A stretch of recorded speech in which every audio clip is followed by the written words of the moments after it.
J'aimerais savoir, car selon l'Apocalypse, le monde prendra fin, cela prendra fin. Et si Dieu reviendra pour lui prendre un peuple choisi par lui, quelle est la caractéristique de ce peuple? Veuillez me référer à moi dans la Bible une réponse. Vous voyez, toute l'Apocalypse est écrite au service d'une communauté. Quelle est la finition du grand royaume? Est-ce la chute de l'Empire romain pour la communauté de Saint Jean? La chose la plus importante est de mettre fin à l'Empire romain, la règle de l'Empire romain. Ainsi, toutes ces prophéties apocalyptiques sont directement liées à une réalité historique, un besoin de libération du peuple avec le pouvoir romain. Bien sûr, cela a des répercussions eschatologiques. Ce n'est pas seulement la lecture historique. Qu'est-ce qu'une lecture eschatologique?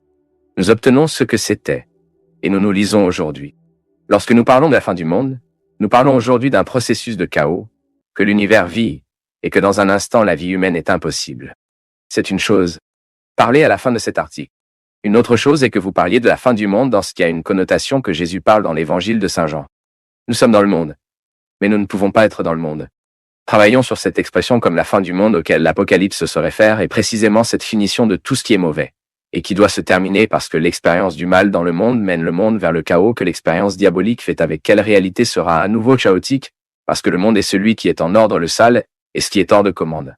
L'Apocalypse qu'il est un mot est celui qui est en ordre le sale, et ce qui est hors de commande. L'Apocalypse qu'il est un mot est toujours au service de cette saleté qui doit être le monde, ce qui... Et puis nous avons donc un espoir de parousie, que Jésus reviendra, qui est un espoir eschatologique, mais c'est aussi historique. À propos de ce retour eschatologique, je ne peux pas vous en dire grand-chose, car même la Sainte Écriture en parle. Nous ne savons pas quand ni comment ce sera. Quand Jésus revient-il au monde? Quand moi, en tant que personne, assumer l'engagement et la responsabilité d'être à nouveau? Quand moi, en tant que personne, prends la responsabilité d'être Jésus à ceux qui sont à mes côtés? Jésus est revenu. Je ne parle pas d'un tour eschatologique de celui que vous me demandez. Je ne sais pas comment ce sera, comment cela se produira, parce que nous n'avons pas de révélation à ce sujet. Mais à propos de ce retour dans l'histoire, nous pouvons en parler. Et c'est la matière humaine. J'aime toujours dire ça, les gars. Je ne parle pas de ce que je ne sais pas. Je ne poserai pas de questions sur ce que je ne sais pas comment répondre. Est-ce comme comment sera-t-il après ma mort? Est-ce que ce n'est pas une utilisation qui me pose cette question? Envie de savoir juste à savoir. C'est une question absolument infertile. Je veux savoir comment ce sera après ma mort. Je ne peux pas. Le maximum que je peux faire est de rêver, c'est d'imaginer, mais ce n'est pas une réponse plausible. Maintenant, comment est ma vie? Comment est votre vie? Vous pouvez en parler.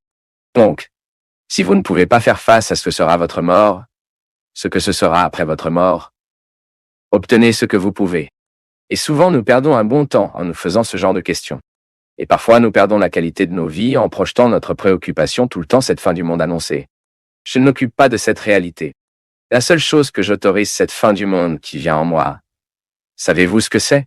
C'est l'urgence de faire aujourd'hui ce que je dois faire. Je sais que Jésus reviendra et que cela peut-être à tout moment me met du point de vue de la surveillance. Je veux donc être un homme bon aujourd'hui.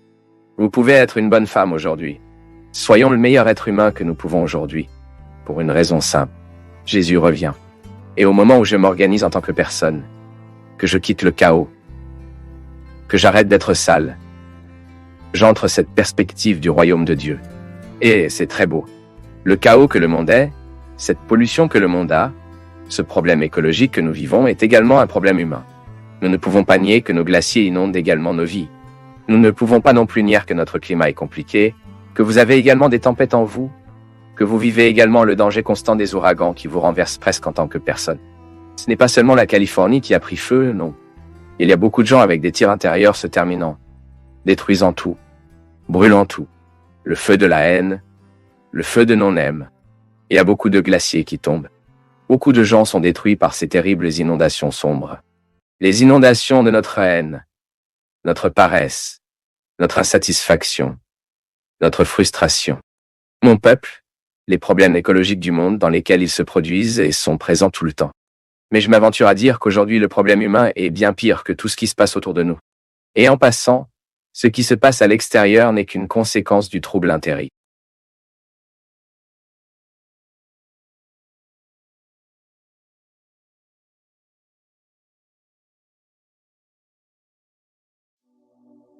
C'est un grand plaisir pour nous tous du Path of Faith d'être avec vous en ce moment. Veuillez partager vos impressions sur le sujet d'aujourd'hui dans les commentaires, soutenez-nous en aimant la vidéo et aidez à la diffuser en l'envoyant à vos amis. Abonnez-vous à la chaîne pour rester toujours connecté et recevoir nos nouvelles vidéos.